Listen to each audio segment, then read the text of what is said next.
Hello and welcome to Chapter 6 of Greek for the Rest of Us. Today we are going to be looking at prepositions. Prepositions can have a wide range of meaning, and one thing that's going to be key to look at today is that prepositions control the case of their objects. And then prepositional phrases can either be adverbial, that is modifying a verb, or adjectival, modifying a noun or another adjective. So first off, some review as we think about English and English prepositions. A preposition is a word that indicates, and this is a very broad definition, but a word that indicates the relationship between a noun and other words in the sentence. So it's a linking word, and it links the relationship between a noun and other words in the sentence. An example would be the book is under the table. So the relationship between book and table is governed by this preposition. So the book, as it is in relationship to the table, is in the under connection there. So the noun that follows a preposition is called the object of the preposition. The object of the preposition. And then all of it together, the preposition and its objects and modifiers, these are all together referred to as the prepositional phrase. So a prepositional phrase is the whole thing taken together. The object of the preposition, in the case of our above example, the book is under the table. The table would be the object of the preposition. And under the table would be together the prepositional phrase. So let's talk about Greek a little bit. We already mentioned elision previously. Elision is when a word shortens. Prepositions that end in a vowel, is typically when this happens, may drop their final vowel when the following word begins with a vowel. The omission will be marked by an apostrophe. So an example of this would be with the word meta, with or after, auton. That would actually not exist as it is because of this right here. So this alpha and this alpha can't cooperate together. So this would end up being just met with an apostrophe there. Auton.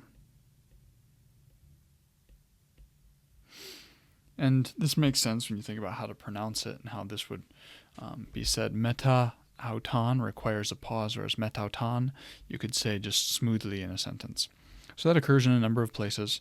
It's just important to keep that elision in mind and not just be memorizing the lexical form of your prepositions, but also be memorizing what they look like when they occur in an elided form like that.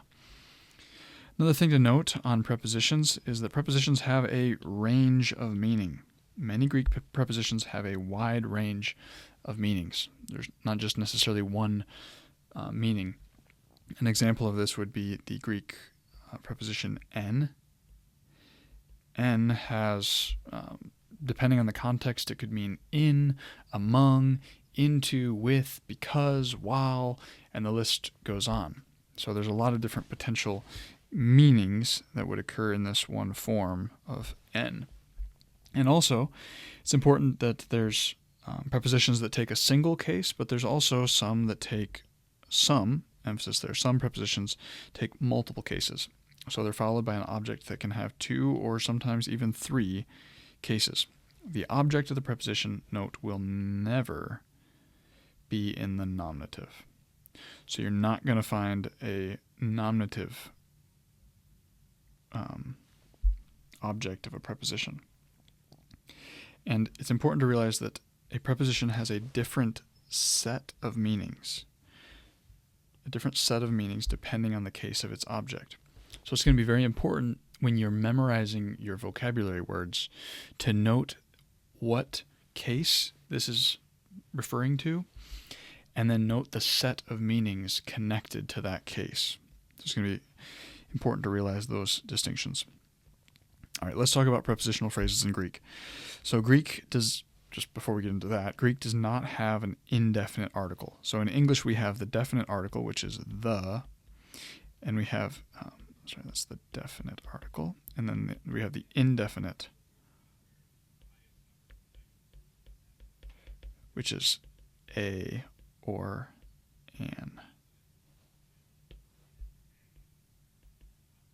So these are the definite and indefinite article in English, but Greek does not have an indefinite article. So that means that when we talk about ha, or you'll see it ha, he, ta, various forms of the article in Greek, we don't say the Greek definite article, we just say the article, because there's not an indefinite article, which means it's either going to have a word, a noun is going to have the article, or it's not going to have an article.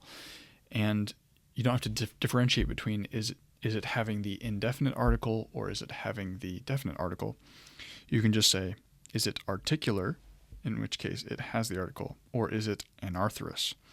So if a word or phrase is not preceded by the article, we say that it is anarthrous, an meaning that prefix meaning without, anarthrous without the article. If a word or phrase is preceded by the article, we say that it is articular. So whether or not a noun is articular or anarthrous matters, but also whether or not a prepositional phrase is articular or anarthrous matters. So the first kind of prepositional phrases we're going to talk about are adverbial prepositional phrases. Generally, prepositional phrases are going to be adverbial. In that case, that phrase will be anarthrous. So you would look for a prepositional phrase that does not have an article. So we'll see an example of this in Romans 3:23, and we'll look just specifically at this last section, which is the prepositional phrase. So, dia tes apolutroseos. So through the, and this is redemption. This is anarthrous because there's not an article here.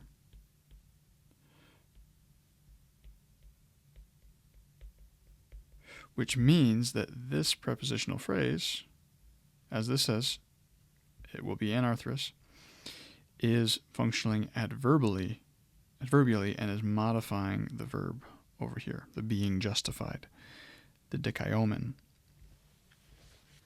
So this is saying that being justified freely by his grace through redemption, the redemption is related to the being justified. Whereas if it was adjectival, it would be modifying grace, for example. All right, so that's the first type of prepositional phrase. It's an adverbial prepositional phrase. The second is the attributive, or it's giving an attribute. When a prepositional phrase is articular, it can function as an adjective in that it modifies a noun. So the whole phrase itself, taken as a whole, is modifying a noun, making it adjectival or attributive. Adjectival meaning it's functioning as an adjective. Attributive meaning it's providing an attribute for a noun. We call this the adjectival or attributive use of the prepositional phrase. And in this case, the case of the object of the preposition will generally be in the genitive. So look for that genitive object, and that might be a clue, especially if it's also articular. That might be a clue that we're dealing with a adjectival use of a prepositional phrase. The other use is the substantival, and this would be, again, with articular prepositions. They can function as a noun, which is called the substantival use. So if the whole phrase is operating as a thing, a person, place, or thing, then it becomes substantival. Just briefly here in 6.18, Mounce is starting to introduce what he refers to as phrasing. We'll be referring to it interchangeably with the term block diagramming throughout, but he introduces the phrasing for Romans 3:24.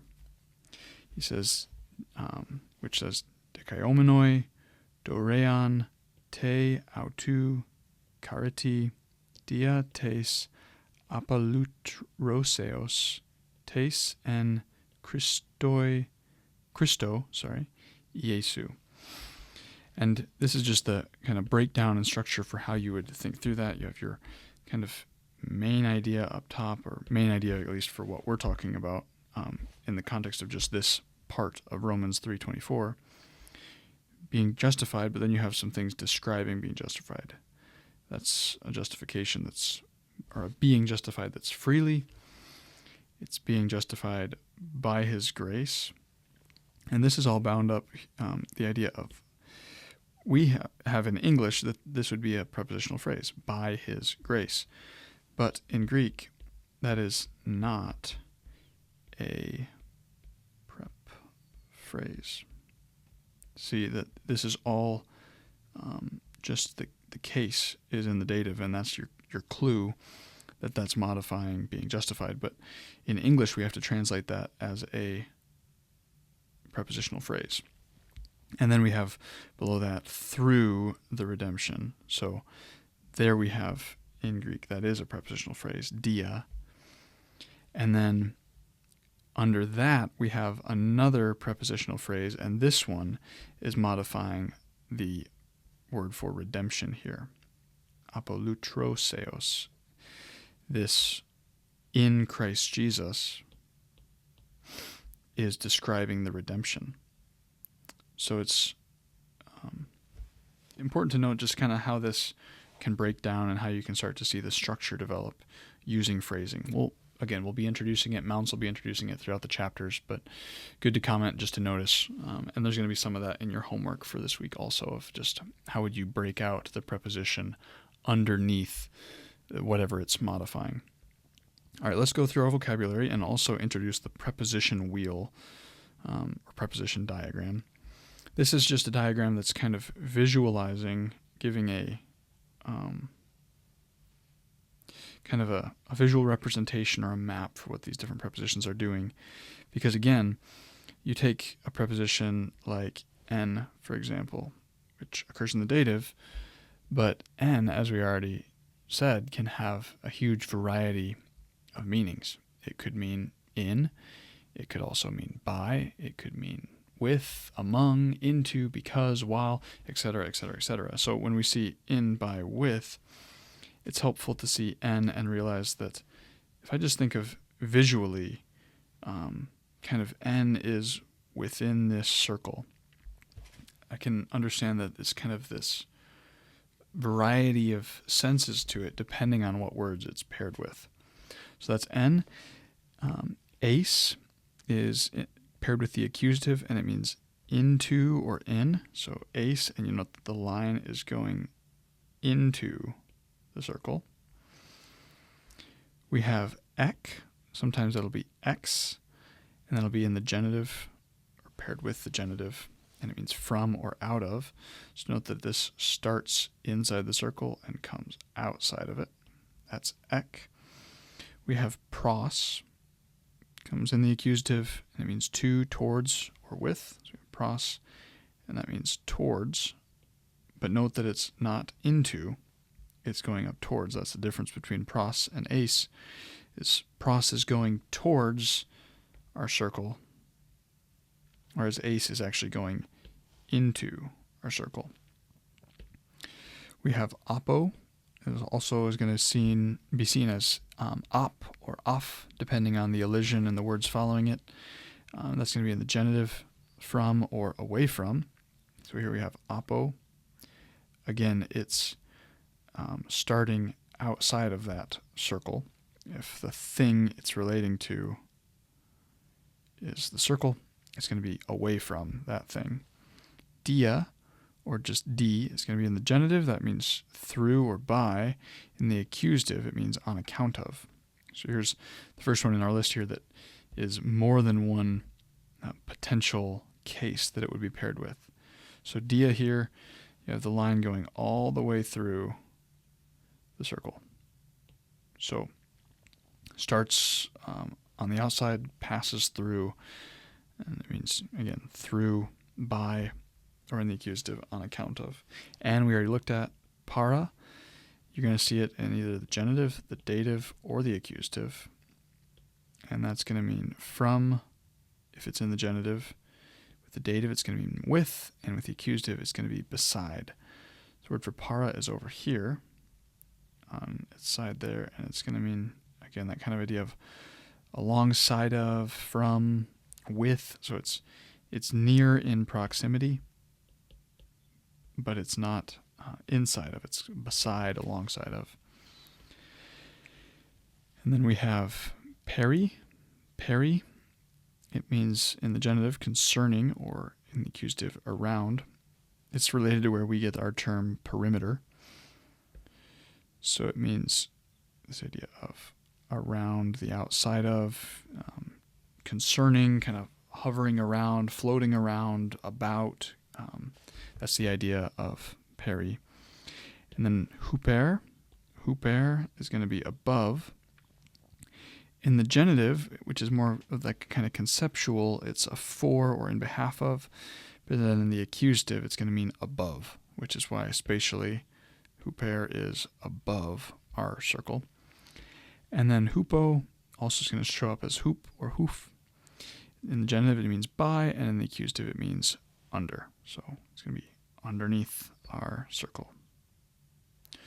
So there you go. Those are your prepositions for Chapter 6 and a vocab for Chapter 6.